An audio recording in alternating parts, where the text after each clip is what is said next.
Bulchiinsa magaalaa Baateetti barattoota qabxii seensa yuunivarsiitii fidaniif sagantaa geggeessuu fi beekamtii kennuun geggeeffame. Bulchiinsa sablammii Oromoo magaalaa Baateetti sagantaan geggeessuu fi beekamtii kennuu barattoota qabxii seensa yuunivarsiitii fidaniif geggeeffameera. Kantiibaan bulchiinsa magaalaa Baatee obbo Abduu Ahmed waltajjicha irratti haasaa taasisaniin haalli baruu fi barsiisuu bara kanaa kan bara darbee caalaa fooyya'aa ta'uu heeruun deeggarsa barattootaaf kennameen akka godinaatti qabxiin olaanaa galmeessisuun danda'ameera. Bara 2018f barattoota deeggarsa addaan cimsuudhaaf ni hojjenna jechuun dubbataniiru. Cabinsa barnootaa mudate kana sirreessuudhaaf barattoota ciccimoo adda baasuudhaan baajata miliyoona 1.3 ramaduudhaan dhaloota beekumsaan gahoomee fi saayinsii fi teekinooloojiin hidhate oomishuun mul'ata badhaadhinaa galmaan gahuuf carraaqqee galame keessatti qooda fudhanneerra jedhaniiru. Kominikeeshinii magaalichaa irraa odeeffanne.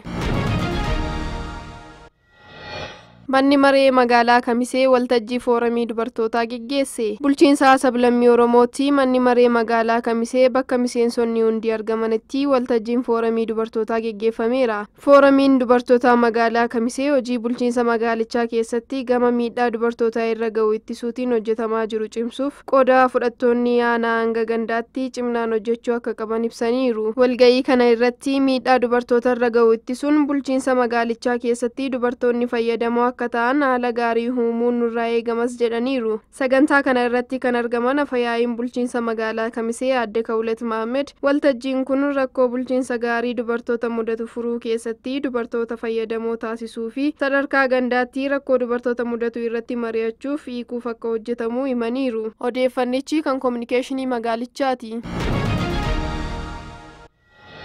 Instituutiin fayyaa naannoo Amaaraa hawaasni daa'imman waggaa 10 gadii talaallii pooliyoo akka talaalchisuuf waamicha dhiyeesseera. Talaallichis kennamuu eegaleera. Daayirikteerri olaanaa Instituutii fayyaa naannoo Amaaraa Balaa Bazaabbi talaalliin pooliyoo fulbaana 30 bara 2018 hanga onkoloolessa 3 bara 2018 kennamuu ilaalchisee ibsa laataniiru. Daayirikteerichi ibsa kennaniin talaallichi sadarkaa biyyaalessaatti kan kennamu yoo ta'u duulli kenniinsa talaallii kanaa kun manneen jireenyaa irra deemamee kan kennamuu fi akkasumas sadarkaa manneen barnootaatti kan kennamu ta'uu dubbataniiru. Daa'imman miliyoona 3.5 oliif talaallicha kennuuf karoorri qabamuu kan himan daayirikteerichi daa'imman waggaa 10 gadii talaallicha kan fudhatan ta'uu hubachiisaniiru.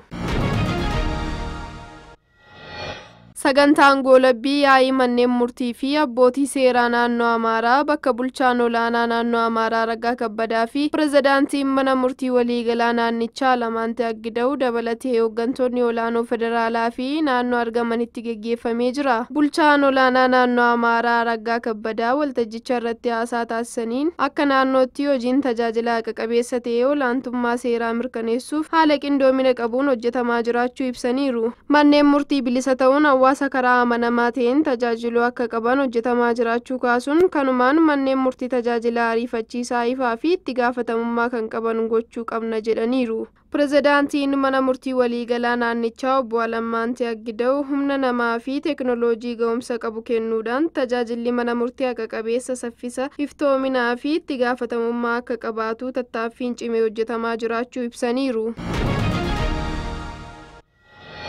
ሀገራችን ኢትዮጵያ ዘርፈ ብዙ ፋይዳ ያለውን የአፍሪካ አህጉራዊ ነፃ የንግድ ቀጠና ስምምነት ትግበራ በመጀመሯ Itoophiyaan hojiirra oolmaa riijinii daldala bilisaa Afrikaan deeggaramtee geejjiba qilleensaa fi lafaatiin oomisha ishee gara biyyoota Afrikaa garaa garaatti erguu eegalte. Sagantaan jalqabsiisaa riijinii daldala bilisaa Afrikaa gurgurtaa kan yeroo jalqabaas geggeeffameera. Sadarkaa itti aanaa ministeera muummeetti hoogganaan giddugala qindeessa ijaarsa sirna dimokiraasii fi itti aanaan pirezidaantii paartii badhaadhinaa obbo Adam Faaraa ministeerri daldalaa fi walitti hidhaminsa riijinii Dr. Kaasahuun Goofee Ministerri geejjibaa fi loojistikii Dr. Alamuu Simee hojii raawwachiisaan olaanaa garee daandii qilleensa Itoophiyaa Masfin Xaasoo dabalatee hooggantoonni mootummaa olaanoon saganticha irratti argamaniiru. Ministerri daldalaa fi walitti hidhaminsa riijinii Dr. Kaasahuun Goofee wayita kana haasaa taasisaniin walitti hidhaminsi waliigaltee daldala bilisaa Afrikaa daldala biyya keenya ammayyeessuu fi addunyaa maratti baasuu ni dandeessa jedhaniiru.